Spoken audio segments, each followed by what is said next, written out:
Hello students, welcome to Metro classes. Myself Biraj Mojumdar. I am continuing manufacturing processes and we have already completed module 1 and we have started module 2 which consists of metal forming processes, and we already covered 3 lectures on metal forming processes where we have extensively discussed of the classification of metal forming processes, that is the bulk metal forming processes as well as the sheet metal forming processes.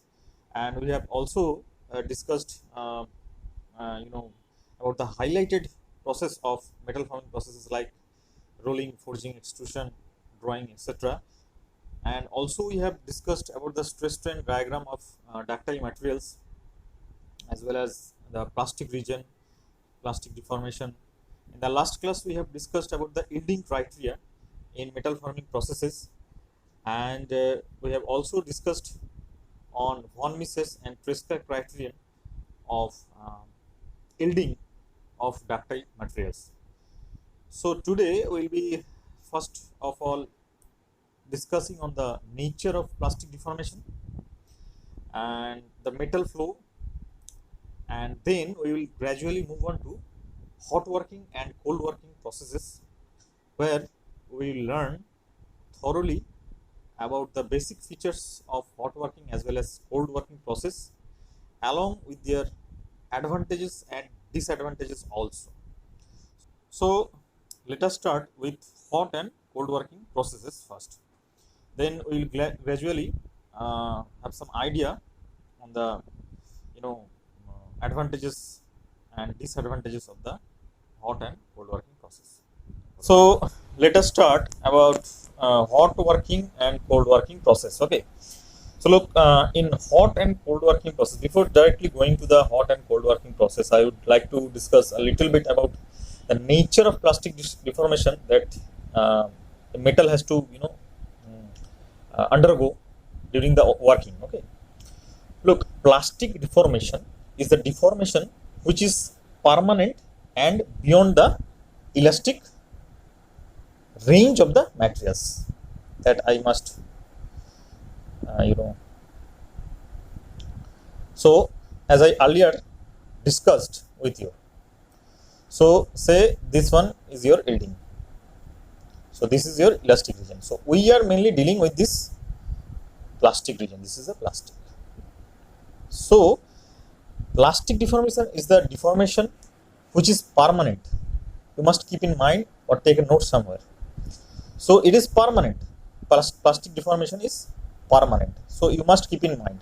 So we are dealing with the permanent deformation in metal forming process. Okay. Now often metals are worked by plastic deformation because of the beneficial effect that is imparted to the mechanical properties by it. So we will be having some variation in mechanical properties. Okay, so let me give you the the picture. So that picture is from here. You can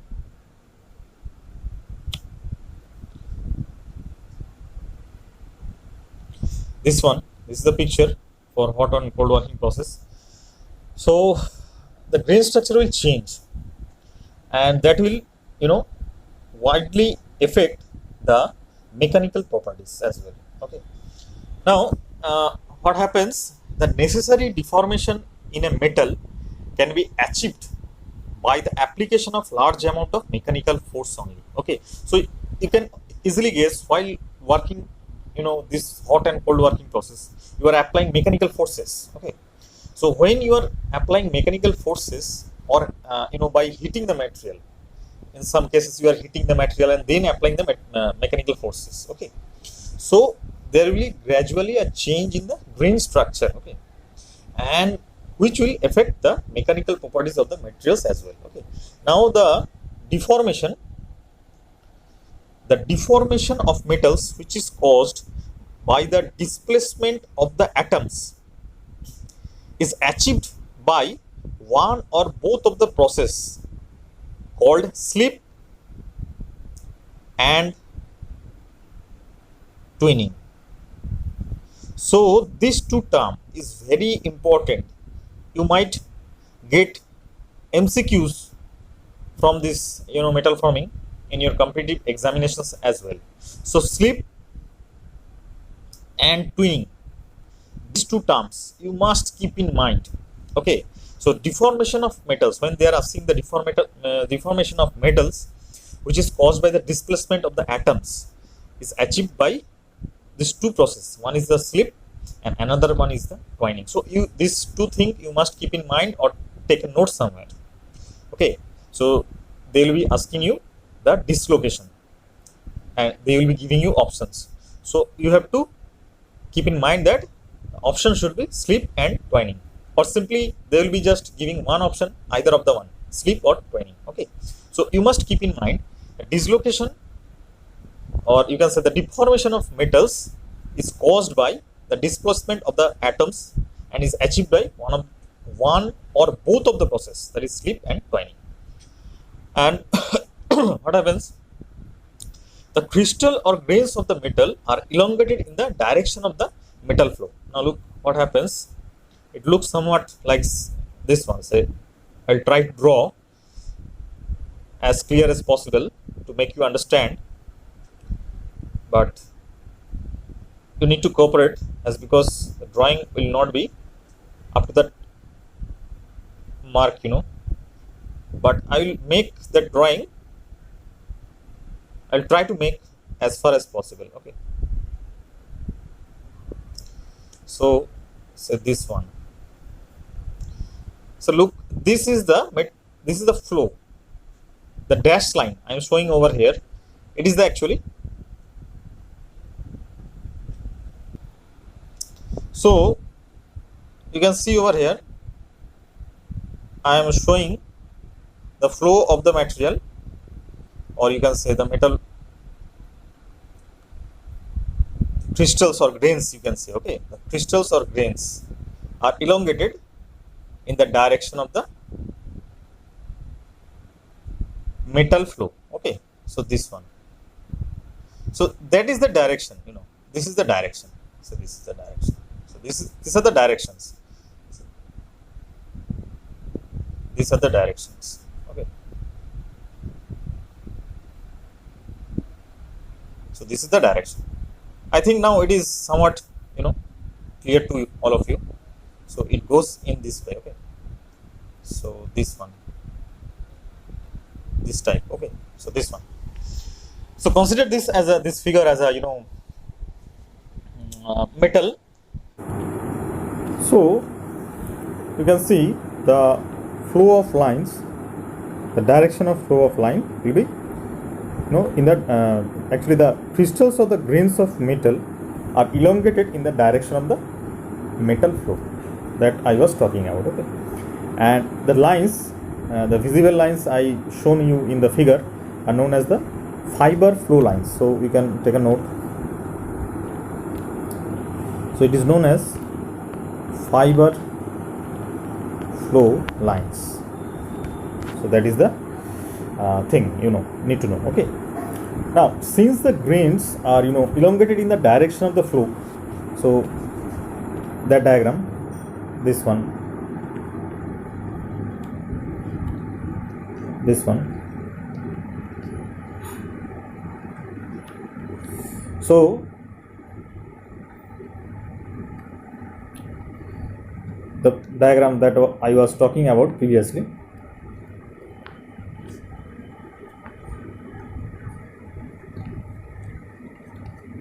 this diagram. Okay, so since the grains, you can see over here, are elongated in the direction of the flow, they would be able to offer more resistance to stresses acting across them. Okay, so as a result, what happens, the mechanically worked metals called wrought products,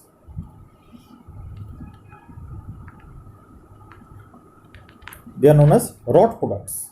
Okay, would be able to achieve better mechanical strength in specific orientation, that is in the flow direction, you can say. So you understand what I am telling to, that the mechanically worked metals called wrought products would be able to achieve better mechanical strength in specific orientation, that is in the flow direction. Okay. Now, one more thing you have to keep in mind, that the metal would be weak, along the flow lines. Okay. So you must take in mind that the metals would be weak along the flow lines. Okay. Now, as I earlier told you, that we have got some great advantage in metal forming process, that wastage, first is the wastage is zero, you can say, or minimum. So minimum, wastage is minimum, you can say, okay. And negligible or very small, you can also say, okay. And the production rate, so production rate is high, very high actually. Okay. So these two factors, this is one factor and this is two factor. These two factor gives rise to economy in production. Okay.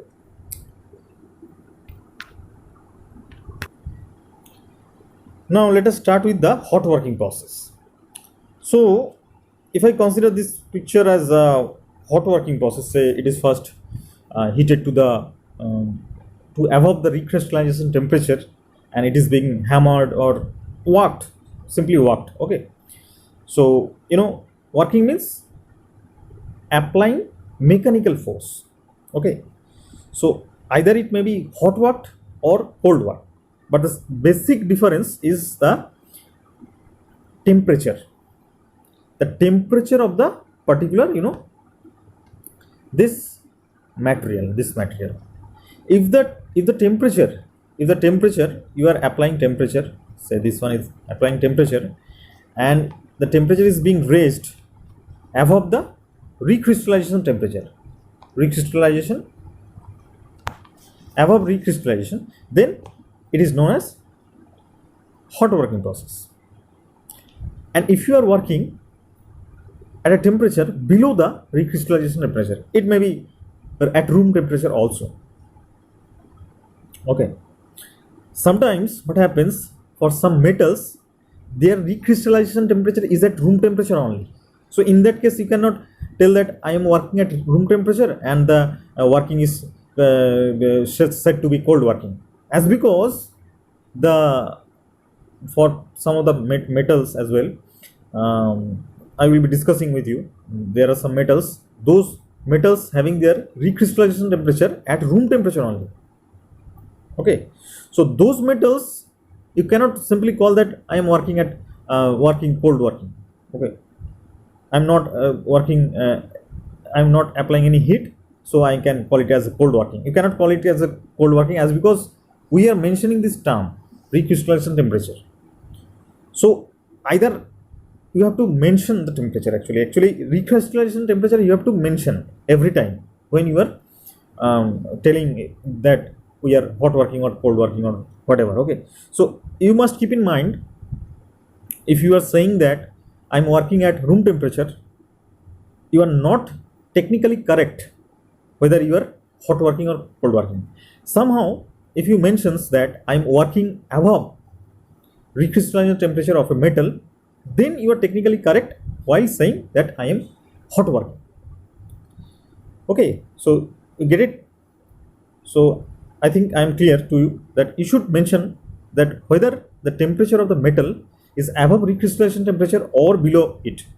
You should mention that, only signify that the working is whether hot working or cold working. Okay. So now let us say we are hot working. Okay. So after hot working, what happens actually? Say, so let us see this picture. Try to see this picture. This is the schematic representation of grain size as affected by hot working. Okay. So you can see over here, this is the solidus line, this is the recrystallization temperature. So your working should be above the recrystallization temperature, that is hot working, and below is the cold working. Okay, so as simple as that. Now these are the heating. This says cooling without hot working. This says hot working completed alone above the recrystallization temperature, and this says hot working completed at the recrystallization temperature as well. Okay, now let us learn this picture. What does picture depicts actually? Okay, look, in hot working, the temperature at which the working is completed is important, since any extra heat left after working will aid in the grain growth, thus giving poor mechanical properties. Okay, so the effect of temperature of completion of hot working is shown in this particular figure. Okay, now say in this first diagram, say this one is A. So this A diagram. Okay, in A it is shown a simple heating where the grains start growing after the metal crosses the recrystallization temperature. So this is the recrystallization temperature, and grain starts forming after the recrystallization temperature. Now when it is cooled without any hot working, as in B, this one picture. Okay, so what it says that when it is cooled without any hot working, as in B, the final grain size would be larger than what started in A. So you can see over here grain structure somewhat larger than A. Okay, now after heating, when the metal is worked, because of recrystallization, the grain size is reduced. This is made possible because the working of metal gives rise to a large number of nucleation for the new crystals to form. So you can easily understand. Look what happens after heating when the metal is worked, because of the recrystallization, the grain size is reduced. Okay, this is made possible because the working of metal gives rise to a large number of nucleation sites for the new crystals to form. But if the hot working is completed much above the recrystallization temperature, this one, look, recrystallization temperature is this one, and hot working is completed much earlier than the recrystallization temperature. What happens in this case? The grain size starts increasing. Look, the grain size after the hot working starts increasing before reaching the recrystallization temperature. Okay, and finally may end up coarse grain size. So this figure depicts that particular phenomenon. Okay, this increase in size of the grains occurs by a process of coalescence of adjoining grains and is a function of time and temperature. So this is not, generally desirable. Now, for the last figure, what happens? Look, if the hot working is completed just above the recrystallization temperature, as in this figure you can see over here, then the resultant grain size would be fine. Look, this one is fine. Okay, so this is about the the schematic diagram of different grain formation after the hot working. Okay, now let us have the overview of what working process actually, what does actually this hot working process actually signifies. Okay, so here you can see over here, shaping of metal by deformation is a very, very old tradition. Okay, now processes such as rolling, wire drawing, etc. were common in the Middle Ages. In North America by 1680, the Sagas Iron Works near Boston had an operating drop forge, rolling mill and slitting mill. Although basic concepts of many forming processes have remained largely unchanged throughout history, details and equipment have evolved considerably. So this goes the historical part of hot working. Now from this figure you can see the grain structure. The grain structure somewhat elongated. Look, the grain structure is, previously it was old grains. Now the new grains are become elongated. The structure has been widely changed. Okay, so this change in the structure also affects the mechanical properties as well. Okay. Now, the basic thing you must keep in mind while reading this hot working process, that metal working process are traditionally divided into hot working and cold working processes. This division is on the basis of the amount of heating.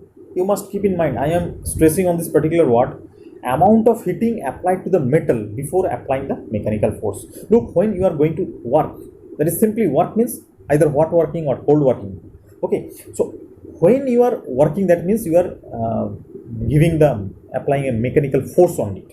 But you must keep in mind the temperature.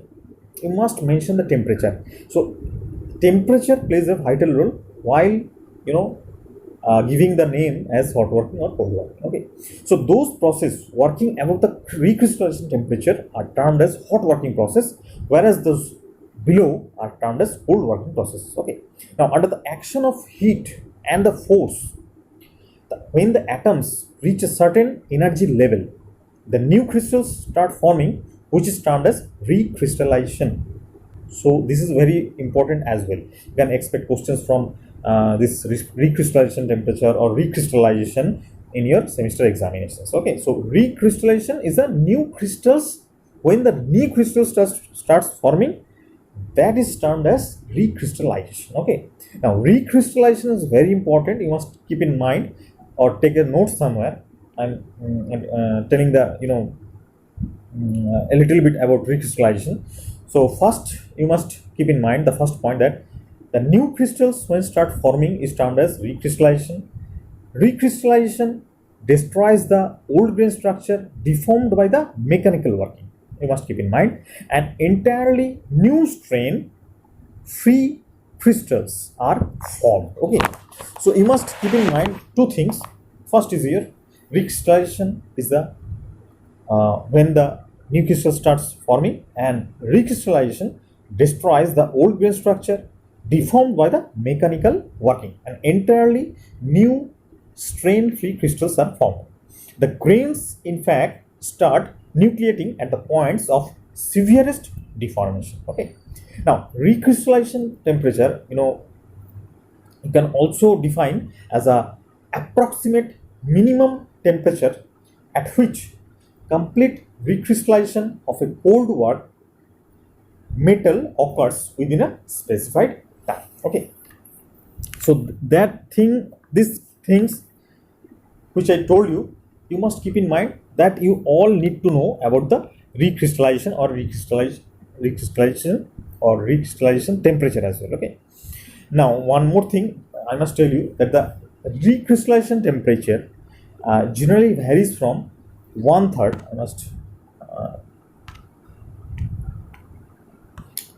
I must write you that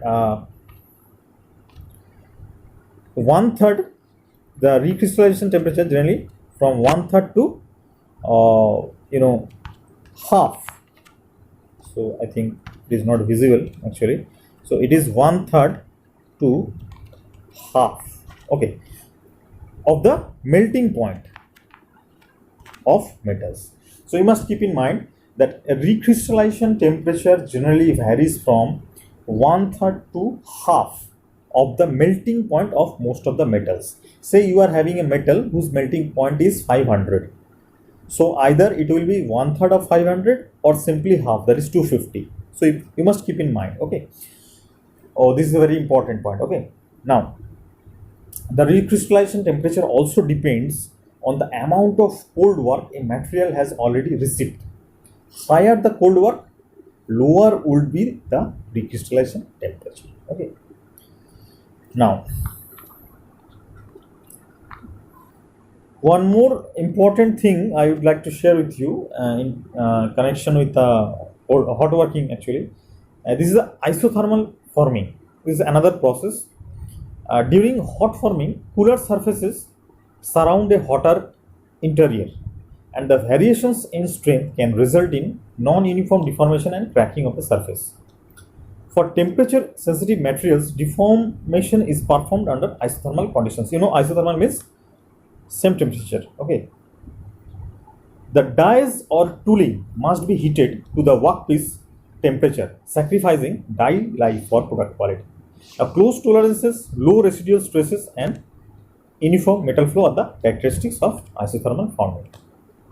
Now, this chart is very important for you.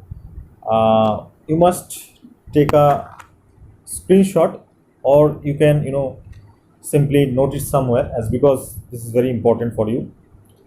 Look, this is the material, these are the materials, and these are the recrystallization temperatures. So this is also materials, these are the recrystallization temperatures. Now some highlighting metal I would like to share with you will be the as I earlier told you that some metals will be having their recrystallization temperature as below room temperature also. This one below room temperature. So you cannot simply say that I am working at room temperature and the working should be cold working. So working at room temperature doesn't mean that you are working cold working. So for lead and tin, you can see the recrystallization temperature is below room temperature. So that means if you are still working at room temperature on this particular lead and tin, you are still working hot working. Understand? So I am stressing on the word that what is the temperature, what is the amount of heat you are applying. And for each and every metal, the amount of heat will only determine whether the working is hot working or cold working. For say aluminium, if you are working at room temperature, then it will be simply cold working. But when you are working above 150 degrees Celsius, so you are working at hot working on the aluminium. Okay. Now this aluminium is important. For lead and tin, you must take a note that they are below room temperature, and for zinc it is room temperature also. Copper it is 200 degrees Celsius. For iron, very important, you must keep in mind, for iron the recrystallization temperature is 450. Okay. And tungsten, look, it is the highest for this one, it is 1200 degrees Celsius. Okay. So these are the very important, you must keep in mind. This table is very important, going to be very important. So these are the metals along with their recrystallization temperature. Okay. Now coming to the hot working processes, advantages and disadvantages. Okay. So simply you can see over here that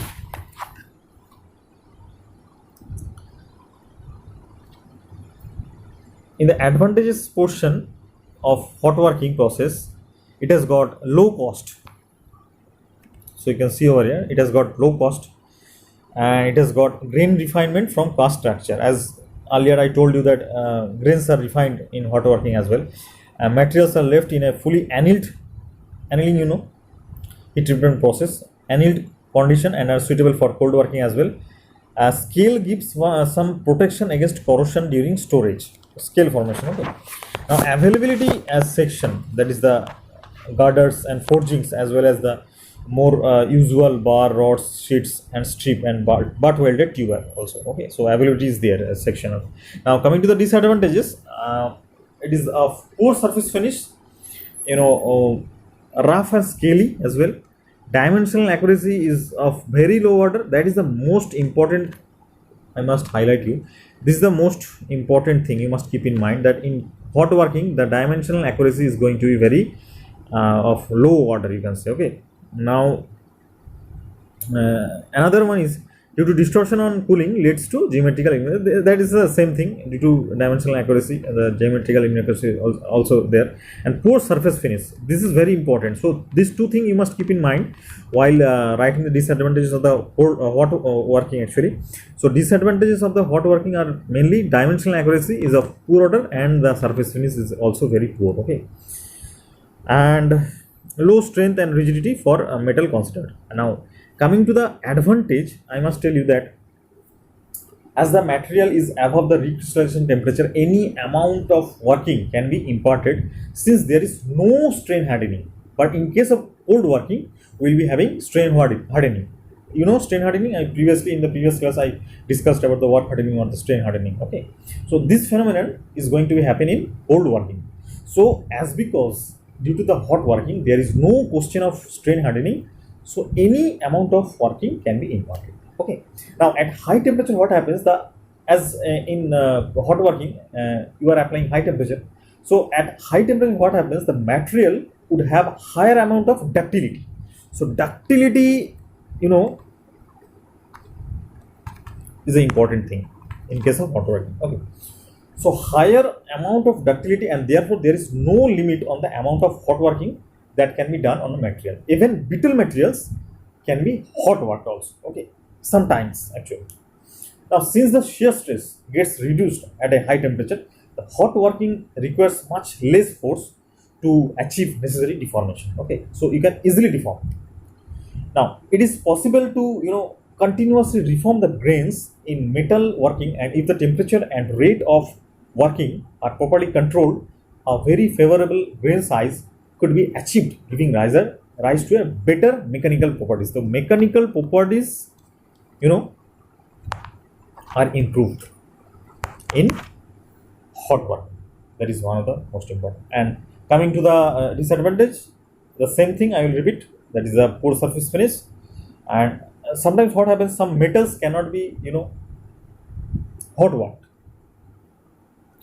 as because of their brittleness at high temperature. Okay, and high temperatures of metals gives rise to scaling, that I was talking about. This scaling, this one, this scaling. Okay, so what happens, scaling of the surface, and as a result what happens, the surface finish obtained is very poor.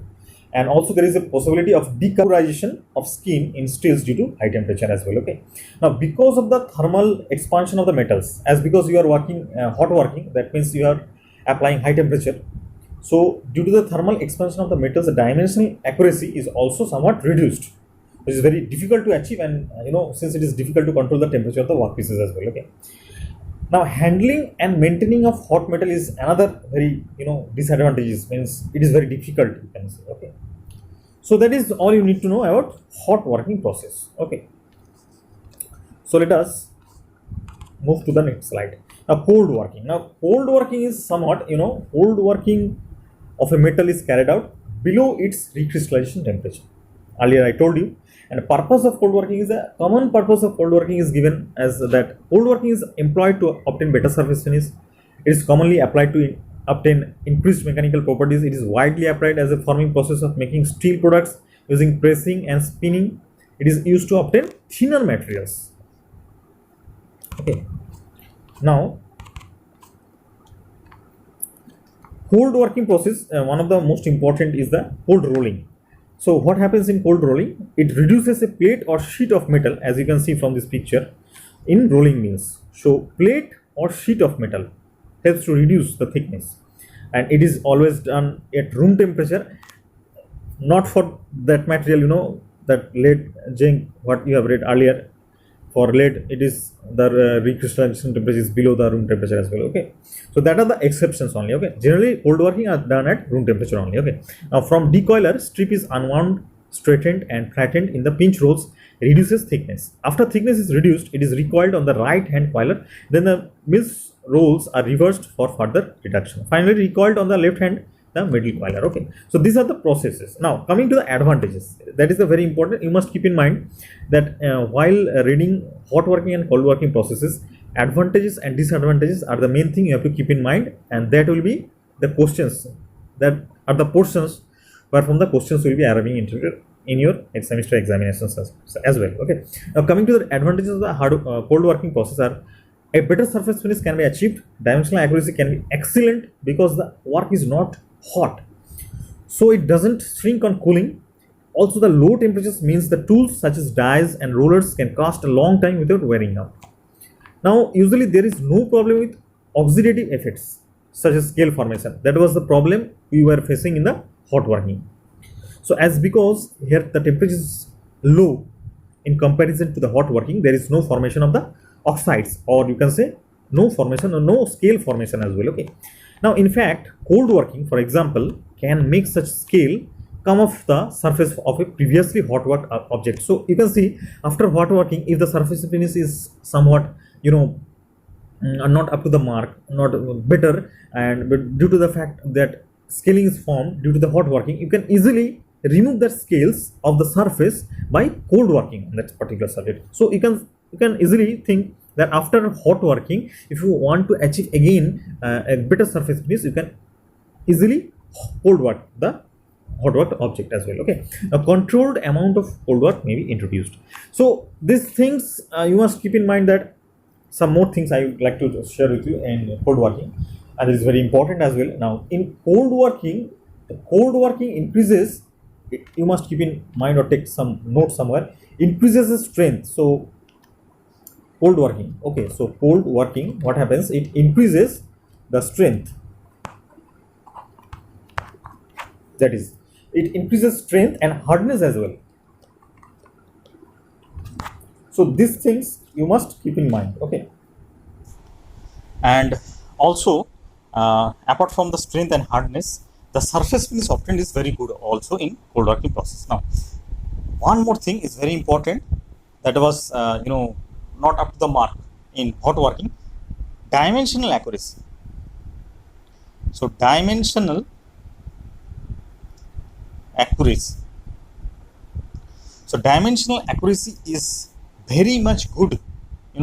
Better dimensional accuracy is achieved in case of cold working process. Okay. Now it is far more easier to handle old parts and is also economical for small sizes also. So that are the mainly important advantages of cold working process. Okay. Now coming to the disadvantages, since the material has higher yield strength at lower temperatures, the amount of deformation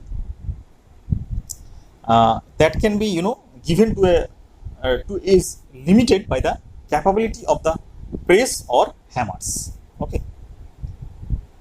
And since the material gets strain hardened at the maximum amount of deformation that can be given is limited, as because we have a problem in cold working, the strain hardening is one of the problem. Okay, so amount of deformation that can be given is limited in case of cold working, while it is not limited in case of hot working duty. And why is that? Is because that in cold working there is strain hardening. There is a phenomenon called as strain hardening, which I already discussed in my previous classes. And one more thing, any further deformation can be given after annealing only. That is the heat treatment. Okay. Now some materials which are brittle cannot be cold work. So these are the main disadvantages or limitations. Or you can also take a screenshot over here. All are written over here. Look, this ductility and strain hardening are very important. Limit the amount of forming that can be done. Okay. Now these are the things I already told you. So you can take a screenshot or you can write somewhere else. Okay. So these are the disadvantages of cold working. Now let us compare some of the properties of the hot rolled and cold rolled products. Now look, for a certain material, actually it is steel. Okay. So they have experimentally done hot rolled and cold rolled. So after hot rolled of a particular steel, ultimate tensile strength is coming to be a 427 MPa megapascal, while after cold rolled the ultimate strength is coming to be 558, much higher than hot rolled. Okay. Now the yield strength of that particular steel product is coming out to be 220 MPa after hot rolled, but it is coming to be 345 after cold rolled. So you can see huge difference in the yield strength as well. Now for Brinell hardness number, Brinell hardness number, find out the hardness of the particular specimen. Here in this case we are taking particular grade of steel. So you can see 94 MPa, BHN actually. It is not MPa, it is Brinell hardness number, that is BHN, that is the amount of hardness. So in hot rolled the hardness is coming to be 94 BHN, and after cold rolling of this particular steel product is coming to be 174 BHN. So you can see from this comparison of this particular table for a particular steel product, you can see easily you can guess after the cold rolling the strength as well as hardness is increased. Okay. Now let us just simply comparison is over there of hot and cold working. So in hot working, processing is of recrystallization. This is you can call as a gist. Okay, so this is very going to be very helpful before the examination. Okay, so you just have a a few minutes, just you can recapitulate the whole thing in a few minutes. Okay, so that's why I selected this particular slide. Okay, so in hot working we are doing the processing the material above the recrystallization temperature, and in cold working we are processing below recrystallization temperatures. Okay, now low forces are required in hot working as because the metal is already heated, applied heat. Okay, and high forces required in case of cold working. Now new crystals are formed in hot working, whereas recrystallization does not occur at all in cold working process. Now no strain hardening in hot working, but strain hardening takes place in cold working as well. Okay, now scale formation takes place in hot working, no scale formation in cold working. Now no residual stress is there in case of hot working, and there can be considerable residual stresses can occur. Okay, as because in hot working they are already applying the heat and the residual stresses are being eliminated, so there is no question of residual stress in case of hot working, whereas in cold working there can be considerable residual stress can occur. Okay, now a lot of deformation is possible as because it is heated to a certain level, and in case of cold working there is limited deformation as well. Okay, so that's all for this hot working and cold working process. I think you have enjoyed this session, and if you have any queries or any doubt, you can always comment in the comment section. Thank you for your presence. Thank you very much.